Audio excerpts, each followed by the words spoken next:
J'aime bien l'idée de l'onction. C'est un terme très riche, l'onction.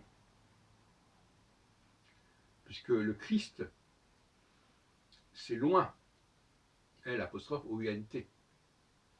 Le roi de France est loin. David a été loin. C'est l'onction. Alors on peut employer à toutes sortes de titres, ce terme onction. Mais je l'aime bien parce que, quelque part, il nous connecte avec Dieu, quelque part, avec une certaine idée de la divinité. Même quand on parle d'onction populaire, il y a une reconnaissance, il y a une désignation. Absolument.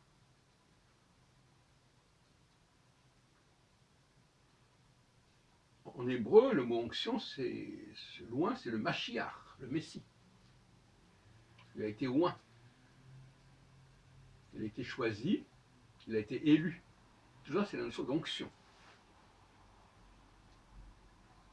Et l'autre jour, je disais dans une vidéo qui sort maintenant aussi, que tous les 30 ans, quand quelqu'un a une mission à jouer, à remplir, tous les 30 ans, il y a une onction populaire. C'est-à-dire qu'il est dans un processus personnel, individuel, et puis tous les 30 ans, c'est pas très souvent, puisqu'on peut l'avoir que jusqu'à 90 ans, après c'est la mort, jusqu'à présent. Mais tous les 30 ans, la personne se voit reconnaître, à tous les 30 ans, par rapport à ses 30 ans à elle. C'est pas tous les 30 ans pour tout le monde. Quand on atteint ces 30 ans, qu'on appelle le retour de Saturne, si on veut, c'est-à-dire c'est pas tout à fait 30 ans d'ailleurs, j'en ai expliqué ce que le transit, ma théorie des transits, j'ai déjà expliqué ailleurs, c'est lié à la question des étoiles aussi. Tous les 30 ans, il y a une espèce de reconnaissance. Les gens viennent vers vous, vous désignent, vous choisissent. Il y a l'onction. Et celui qui a 30 ans n'a pas reçu cette onction, c'est qu'il n'a pas de mission à jouer, à remplir. En revanche, celui qui a 30 ans a reçu cette mission, il sait qu'il recevra, s'il survit jusque-là, à 60 ans, une autre mission, ou en tout cas une autre reconnaissance. C'est ce qu'on pourrait appeler la théorie de la double reconnaissance. Reconnaissance à 30 ans, reconnaissance à 60 ans. 30 ans, ça peut être 28 ans, 60 ans, ça peut être 58 ans.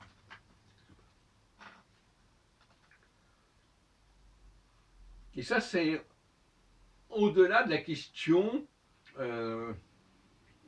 du système électoral, du calendrier électoral, qui lui peut complètement créer une réalité parallèle. C'est ça le problème.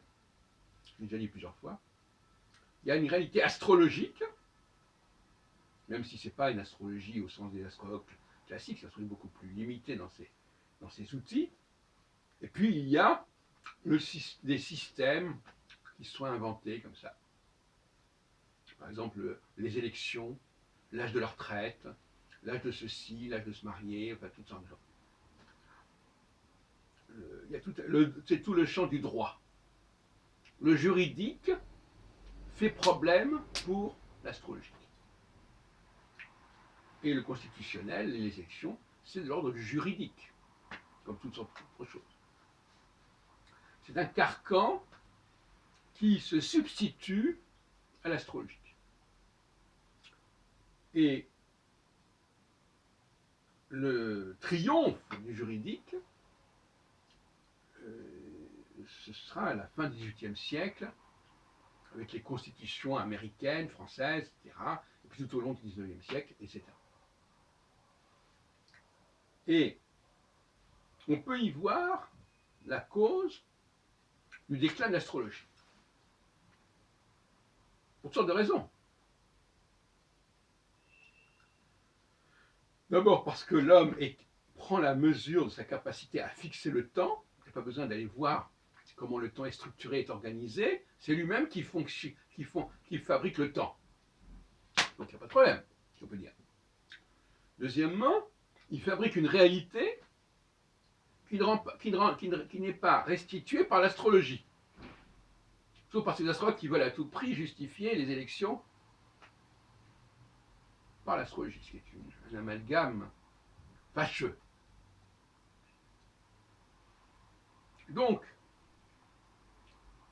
l'idée que l'homme, par le droit, est un démiurge, et qui se substitue à Dieu, qui se substitue à l'astrologie, qui crée une réalité en soi, décalée par rapport à l'astrologie.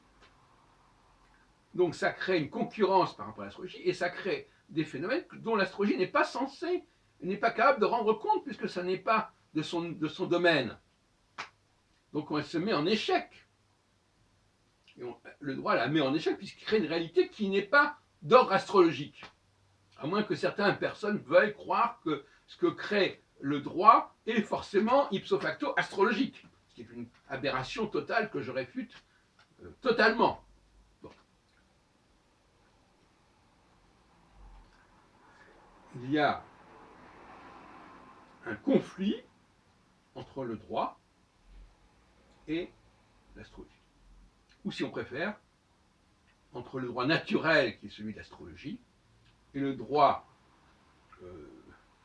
juridique, on peut dire, qui invente une temporalité, un calendrier, des structures qui ne relèvent pas de l'astrologie. Et le XXIe siècle va être confronté à ce problème-là. À quel Dieu se vouer? Au Dieu du droit, de la constitution, des élections, ou le Dieu de l'astrologie qui a son propre calendrier, son propre timing, sa propre feuille de route.